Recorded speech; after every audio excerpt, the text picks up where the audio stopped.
9 शताब्दियों पहले उत्तरी फारस के ठंडे धुंध से ढके पहाड़ों में गहराई से छिपा हुआ दरख्त ए साए नामक एक गांव था।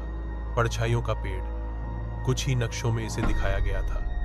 बहुत कम लोग वहां से लौटे। ग्रामीण पुराने रीति रिवाजों और उससे भी पुराने डर से बंधे हुए साधारण जीवन जीते थे।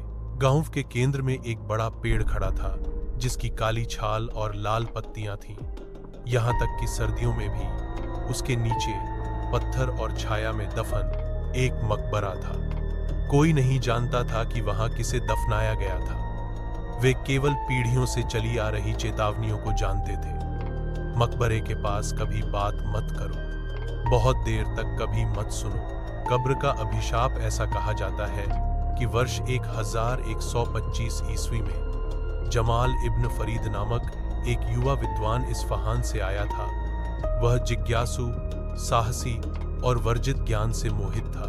उसने अलेक्जेंड्रिया के पुस्तकालय से खोए हुए स्क्रॉल में फुसफुसाते हुए मकबरे के बारे में पढ़ा था और उसका मानना था कि यह पहली जिन युद्ध का अवशेष था जहां एक शक्तिशाली इकाई को प्राचीन जादूगरों द्वारा सील कर दिया गया था। जब आसमान हमेशा धूसर रहता था और हवा हमेशा गरजती थी, ग्रामीणों ने उससे इसे अकेला छोड़ने की भीख मांगी, लेकिन उसने सुना नहीं।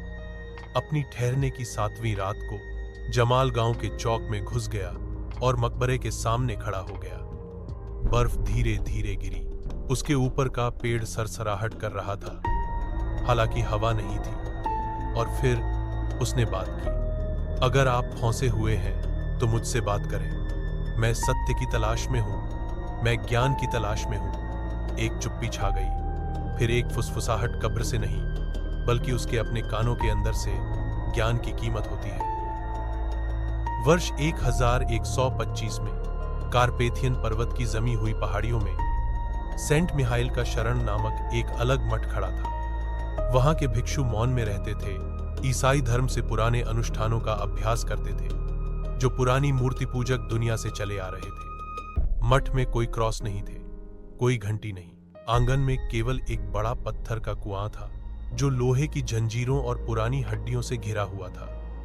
कोई भी उससे पानी नहीं निकालता था, कोई भी कभी उसके पास नहीं जाता था और किसी को भी इसके बारे में बात करने की अनुमति नहीं थी। भिक्षु इसे फ्रेंटाना वितासिलर कहते थे, विस्मृत लोगों का कुआं। भाई टॉमस का आगमन। एक सर्दी में भाई टॉमस नामक एक युवा भिक्षु को चर्च के अधिकार पर सवाल उठाने के दंड के रूप में सेंट मिहाइल भेजा गया था। स्वभाव से एक विद्वान, वह मठ के अजीब नियमों के बारे में उत्सुक था, विशेष रूप से कुएं के बारे में। अन्य भिक्षुओं ने उससे परहेज किया। रात में उसने अपनी कोठरी के बाहर फुसफुसाहट सुनी। लैटिन में नहीं, रोमानियाई में नहीं, कुछ बहुत पुराना। एक सुबह उसने अपने दरवाजे के पास खरोंच के निशान पाए, लंबे जैसे पंजे के निशान। उनके नीचे लकड़ी में खुदे हुए ऐसे शब्द थे जो वह नहीं समझ पाया। कोई नहीं बचता, कोई नहीं बचता।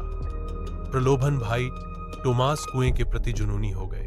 उसने पुस्तकालय में छिपे हुए वर्जित ग्रंथों को पढ़ा।